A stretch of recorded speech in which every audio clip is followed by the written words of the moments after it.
Tilly. Callum! Tilly, come on, it's time to go home. Come Callum! on. Ow! Shush.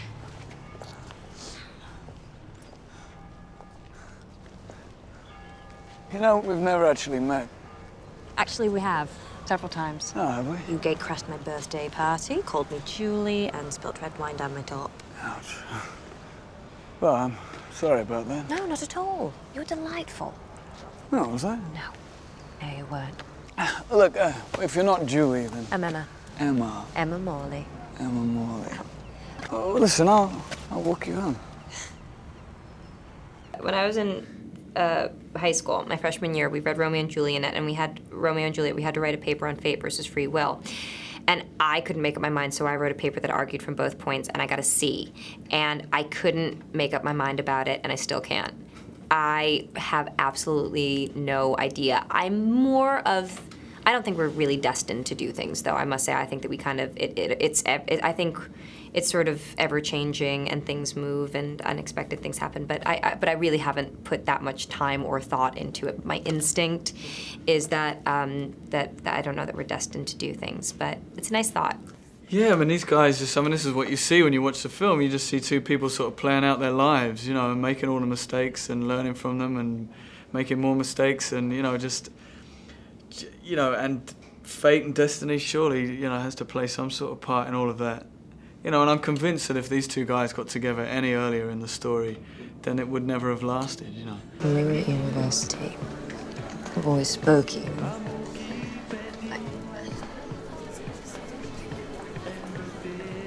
I had a crush on you. Yeah, ridiculous, I know. But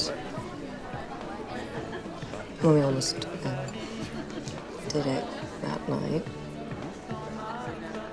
I couldn't believe it. Wrote poems and everything. What have you got to say to that? Well, I already knew. What do you mean you knew? Well, I sort of guessed. Those epic letters and compilation tapes. So go on then, what happened? I got to know you. You cured me of you. Yeah, that was hard because, I mean, you were constantly, it felt like you were always in a new film, you know, your life was constantly changing. It wasn't like you could just play out, you know, and adapt to that. You were always having to sort of be in a new environment with new people, new things, new responsibilities, new parts of your life being thrown at you. And, you know, one day you might be sort of, you know, in your 40s and then you'd break for lunch and you'd be back 20 again, you know, and so you really had to sort of keep on top of the story, the relationship, where these two people are, you know, when we drop in on their lives at that particular point. You don't know. That's the whole point. I mean, you just, I think it's a feeling. I think, you know, you, like you were talking, you brought instinct back into it, I think. The way I learned it was I started to identify when it felt wrong. And then I worked on what the opposite of that was. But that's also dangerous because you don't want to determine your life by by the negative side of things. You know, I thought about you. I think about you. You and me. Really? Okay. Next. The problem is I fancy pretty much everyone. No, I mean anyone. Really, I mean, it's like I've just got out of prison all the time. It's a real problem. Well, I think it's something that you really have to learn about, you know, living your life versus living your expectation of what your life is going to be and learning to love yourself for who you are and not who you intend to one day be when X, Y, and Z fall into place and you've figured out how to, you know,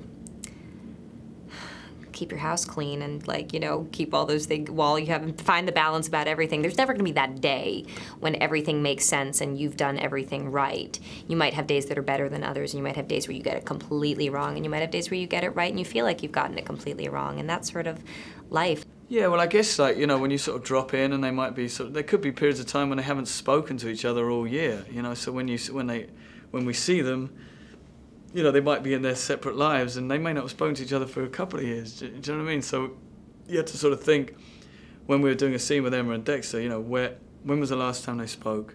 You know, was it a good conversation? Did they have an argument? Did they not? Are they in a good place right now? You know, so there were all those sort of questions, but they were quite sort of internal, personal thoughts that, you know... And instinctual. Yeah, and instinctual, and you didn't really kind of... There was so much other things to sort of be thinking about of what was happening in this moment right now.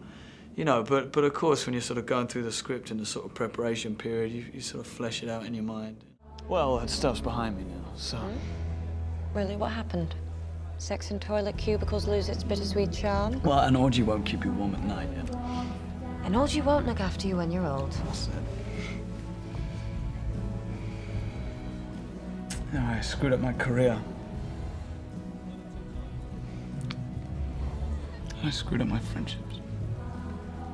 That's not true.